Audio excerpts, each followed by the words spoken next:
રાજકોટમાં કોંગ્રેસ કાર્યકરો અને પોલીસ વચ્ચે ઘર્ષણ, ટીઆરપી ગેમ ઝોન કાંડ મામલે રસ્તાઓ પર ચક્કાજામ।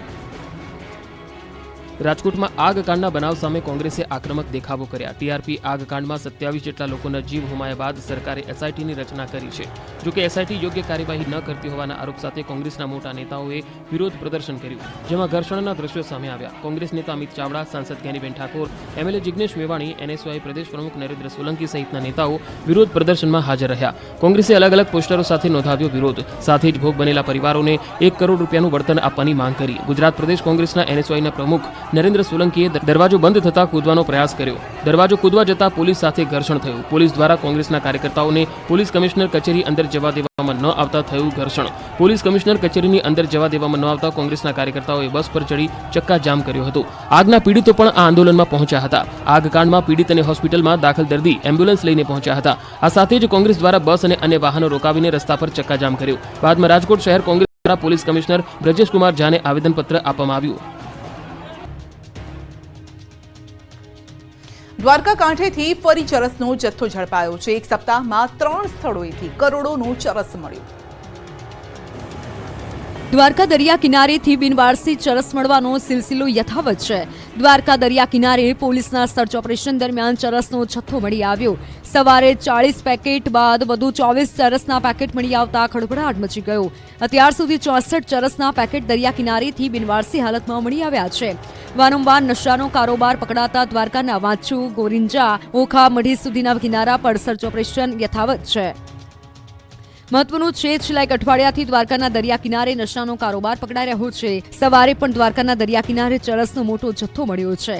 આ જથ્થો બિનવારસી હાલતમાં મળી આવ્યો છે। ગોરિંચાના વાંછુ વિસ્તારમાંથી ચરસ મળ્યું છે। ચરસના 40 જેટલા પેકેટ મળી આવ્યા છે। પોલીસને પેટ્રોલિંગ દરમિયાન આ પેકેટ મળી આવ્યા હતા। સતત 1 સપ્તાહમાં 3 સ્થળોએથી કરોડોની કિંમતના ચરસના બિનવારસી હાલતમાં જથ્થા ઝડપાતા સુરક્ષા એજન્સીઓ પણ સતર્ક થઈ છે। દ્વારકા તાલુકાના વિવિધ સ્થળેથી બિનવારસી હાલતમાં મળી રહેલ ચરસનો જથ્થો પોલીસ માટે ચિંતાનો વિષય છે। પોલીસ દ્વારા ચરસનો બિનવારસી જથ્થો ઝડપી અન્ય દરિયા કિનારા વિસ્તારમાં સર્ચ ઓપરેશન ચાલુ કરાયું છે। થયા માણાવદરના એમએલએ અરવિંદ લાડાણી, સરકારી અધિકારીઓ બરાબરના તથડાવ્યા। માણાવદરના ધારાસભ્ય અરવિંદ લાડાણી ફરી એકવાર ચર્ચામાં આવ્યા। આ વખતે લાડાણી સરકારી અધિકારીઓ પર અકળાયા હતા। દારૂડિયો હતો, દોષી હતો, એ બધાય મિલીભગત ત્યાં કરેલું છે। 5 રૂપિયા પોસ્ટથી પ્રી મોન્સૂન કામગીરી સહિતના મુદ્દે તેઓ માણાવદર પાલિકા કચેરીએ પહોંચ્યા અને જનતા દરબાર યોજ્યો હતો। તેઓ સરકારી કામની બાબતે એવા તો વિફર્યા કે સરકારી અધિકારીઓનો ઉધડો લઈ લીધો। લાડાણીએ રસ્તા પર જનતા દરબાર ભરીને સરકારી કચેરીમાં થયેલા ભ્રષ્ટાચારના આક્ષેપ કર્યા, જેમાં તેમણે ભંગાર વેચવાની બાબતમાં થયેલા ભ્રષ્ટાચારના આક્ષેપો કર્યા। અહીં તેઓ એક સરકારી અધિકારીને પોતાની રજૂઆત કરતા હતા અને સરકારી કર્મચારીઓ મિલીભગતથી કામ કરતા હોવાના આક્ષેપો કર્યા હતા। તેમણે મામલતદારની કામગીરી સામે સવાલ ઉઠાવ્યા।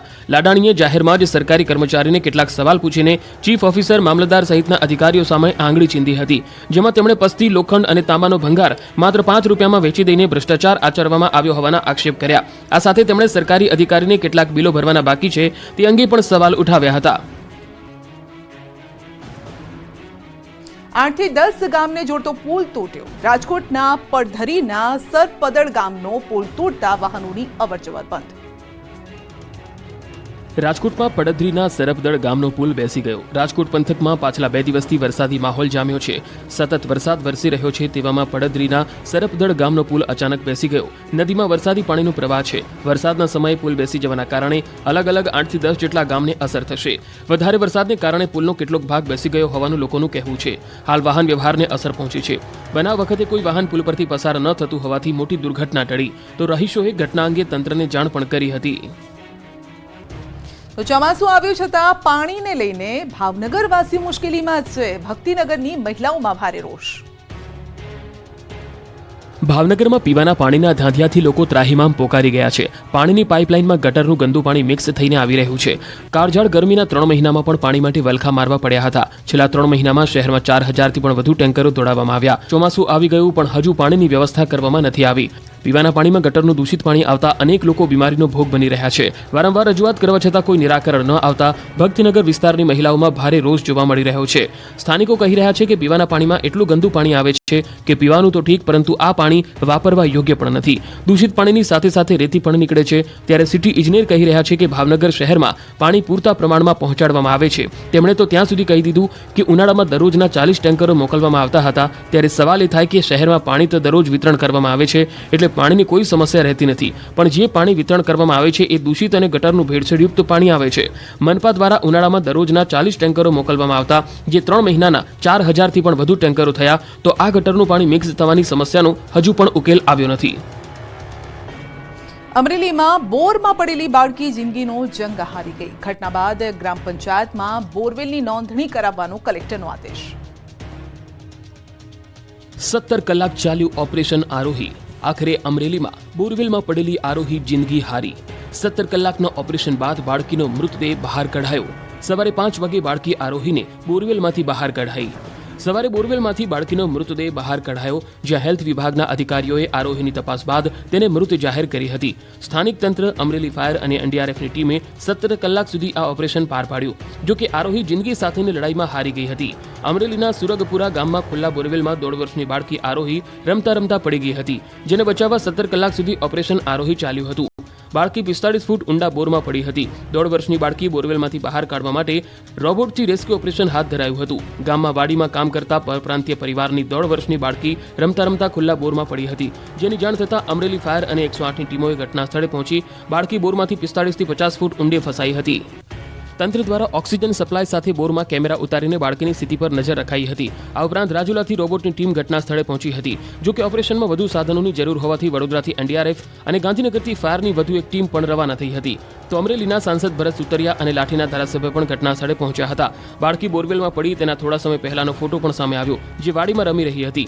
રાજુલાના મહેશભાઈએ આવા બનાવો માટે મદદરૂપ થાય તેવો રોબોટ પણ વિકસાવ્યો છે. મહેશભાઈએ પોતાના રોબોટથી બાળકીને બહાર કાઢવા મદદરૂપ બન્યા હતા, પરંતુ બાળકી જિંદગીનો જંગ હારી ગઈ. વાદળ ફાટતા સિક્કિમમાં 9 ગુજરાતી ફસાયા. ફરવા ગયો છે વડોદરાનો પરિવાર. સિક્કિમમાં ભૂસ્ખલન થતા ગુજરાતીઓ અટવાયા. રાણા પરિવારના 9 લોકો સિક્કિમમાં ફસાયા. સિક્કિમના લાચુંગમાં વાદળ ફાટતા ભૂસ્ખલન થવાની ઘટના બની, જ્યાં ફરવા ગયેલો ગુજરાતી પરિવાર સંપર્ક વિહોણો થયો. વડોદરાની સમાસવાતી સોસાયટીમાં રહેતા રામચંદ્ર રાણાના પરિવારના 9 સભ્યો ફસાયા હોવાનો દાવો છે. પરિવારના 9 સભ્યો ફસાતા મોભીઓમાં પણ ચિંતા છે. મળતી વિગત મુજબ 7 જૂનના રોજ પાર્થ ટ્રાવેલ્સમાંથી સિક્કિમ ફરવા ગયા હતા અને ત્યાં પહોંચ્યા બાદ સિક્કિમના લાચુંગમાં વાદળ ફાટ્યું. ભૂસ્ખલન સર્જાયું, જેમાં અસંખ્ય પરિવારો ફસાયા. તેવામાં લાચુંગમાં ગયેલા રાણા પરિવારના સભ્યો વડોદરા રહેતા પરિવારજનોથી સંપર્ક વિહોણા થયા. ગત 2-3 દિવસથી રાણા પરિવારના સભ્યોનો કોઈ સંપર્ક નથી થયો, જેને લઈને રાણા પરિવારના સમાસવાતી સોસાયટીમાં રહેતા રમેશચંદ્ર રાણા ચિંતિત છે. હાલ પરિવારે સરકારની મદદ માંગી છે. વાપીમાં તંત્ર એક્શન મોડમાં. જોખમી અને જર્જરિત ઇમારતોને નોટિસ ફટકારાઈ. ચોમાસું શરૂ થતાં જ વાપી પાલિકા એક્શન મોડમાં આવી છે. સલામતીના ભાગરૂપે શહેરમાં જર્જરિત ઇમારતો અને મકાનોનું સર્વે હાથ ધરવામાં આવ્યું. આ અંતર્ગત પાલિકાએ કરેલા સર્વેમાં વાપી નગરપાલિકા વિસ્તારમાં 36 જેટલી ઇમારતો અને મકાનો જર્જરિત હોવાનું જણાઈ આવ્યું છે, જેથી પાલિકા દ્વારા આ જર્જરિત મિલકત માલિકોને નોટિસ ફટકારવામાં આવી. એમાંથી કેટલીક મિલકતોને ઉતારી પાડવા તો કેટલાકના તાત્કાલિક રિપેરિંગ કરાવવાનું સૂચન કરવામાં આવ્યું. સર્વેમાં 5 જર્જરિત મિલકતો ભયજનક હોવાનું જણાઈ આવતા આ 5 જેટલી બિલ્ડિંગોને ખાલી કરાવવામાં આવી.